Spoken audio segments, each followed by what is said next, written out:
Selam dostlar, nazarlarınızga Ülken Keşif Sırak Şobasının кезекті ayдарын ұсынамыз. Ал бүгінгі ерекше қонағымыз күрделі айтсын еріне қадам басып, көптің көзайымына айналып жүрген Балқар қызы Алина Айдаралы. Алина ұлт ұстазы Брай атты республикалық оқушылар айтысында жүлделі 2-ші орында, Алматы қаласында өткен тәуелсіздік мәңгілік елдің тұғыры атты республикалық оқушылар айтысында кіл мықтылармен бақ сынасып жүлделі 3-ші орынды иеленген, Жамбыл менің жаятым, халық менің шынатым атты республикалық айтысының бас жүлде иегері. Қазақтың төле биі, ақылдың төле биі, республикалық ақындар айтысы, Алтын домбыра айтысының финалисті, арнайы жүлде иегері, жас дарынды айтыскер. Қош келдіңіз, Алина. Қош көрдік. Ал енді сіз дайын болсаңыз, сұрақтарға көшейік. Бастайық. Ең бірінші сұрақ сіздің отбасыңыз туралы. Сіз өзіңіз дүниеге келген отбасында неше баласыздар, сіз нешінші баласыз, және сізді қалай тәрбиеледі? Біз үйде 4 баламыз, мен ең үлкенмін. Бала күнімнен өзімнен кейінгі балаларыма қарап, тез бой жеттім десем де болады, соларға қолғанат болып анамды ойлап, қамқоршылардың бірі болдым отбасымда. Үлкен күн, тұңғыш күн. Ал анаңыз туралы айтып бере аласыз ба? Анаңыз сізді қалай еркелетті? Анам жақсы адам, біздің мен үшін, бауырларым үшін барлығын жасаған, өмірін арнаған кісі десем де болады. Қандай жұмыс болсын, қандай қиыншылық болсын, бәрі біз үшін төзіп, бізді осындай биіктерге шығарған адамның туғанның бірі деп білемін. Менің Алина болып қалыптасуыма да үлкен еңбегін сіңірген кісі деп ойлаймын. Мектепте жақын достарыңыз бар ма? Мектепте негізі дос деген, жақын дос деген бөлек, жалпы араласатын достарым көп болады өмірде. Мектепте барлық сыныптастарыммен, мектептің ішінде жүрген тұлғалармен, мұғалімдермен жақсы қарым-қатынастан. Сіз дәл сахнада тұрған кезде өзіңіздің қорқынышыңызды қалай жеңдіңіз? Ол қорқынышты жеңу мүмкін емес. Қобалжу, қандай сахнаға шықсаң да, ол адамда іштегі толқыныстардың нәтижесі деп ойлаймын. Ішінде ешқандай сезім болмаса, ол сахнаға шығып жатқан адам түсінбей тұрған шығар деп ойлаймын. Сондықтан ол қорқыныш, ол қобалжу міндетті түрде тұрады менің ішімде. Сахнаға шығардың алдында, бұрында, шыққаннан кейін де сол қобалжуды мен ұзақ уақыт өз-өзіме келіп басамын десем де болады. Ең алғашқы жүлдеңізді кімге бердіңіз? Ұстазыңызға ма, әлде анаңызға ма?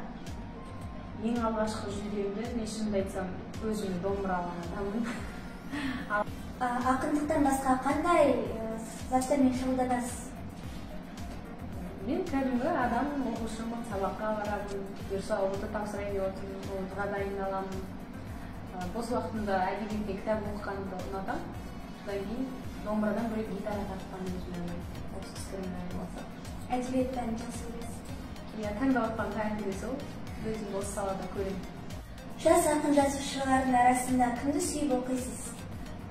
Көбіне қазіргі дәуір әдебиетінен Роза Мұқанова әпкелерімізді. Сіздің мықты айтыскер екеніңізді білеміз. Ал енді логикалық сұрақтарға қалайсыз? Байқап көрейік. Домбырада 7 сырнайды 6, қобызда 5 үңе. Әріп сан. Бұл сонда қанша сан бар, сонша да әріп бар. Дайындауға болады, жеуге болмайды, ол не? Сабақ. Көзі жұмғанда нені көресің? Көз жұмғанда көрмейді. Қараңғылықты. Жаралғанда жабысқан. Жаралғанда Жабысқан.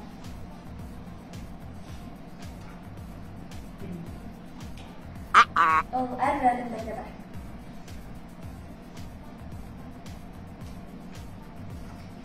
Адамның есімі. Бұл ойында бір таяқшаны орнынан қозғалтуың керексің.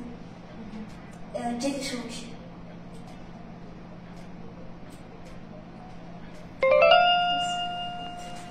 Бұл жақта 2 үшбұрышты 4 үшбұрышқа айналдырыңыз. Бір таяқшаны қозғалтуың. бір таяқшаны қозғалып 4 үшбұрышқа айналдырыңыз. Кістің бе?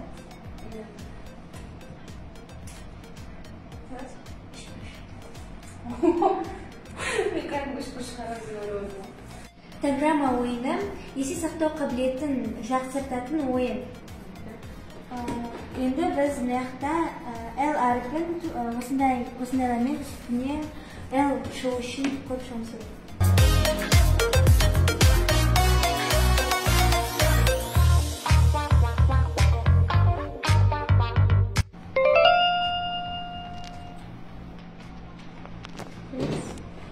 Кітапхана оқырмандарына бір шумақ өлеңдеріңізді айтып берсеңіз.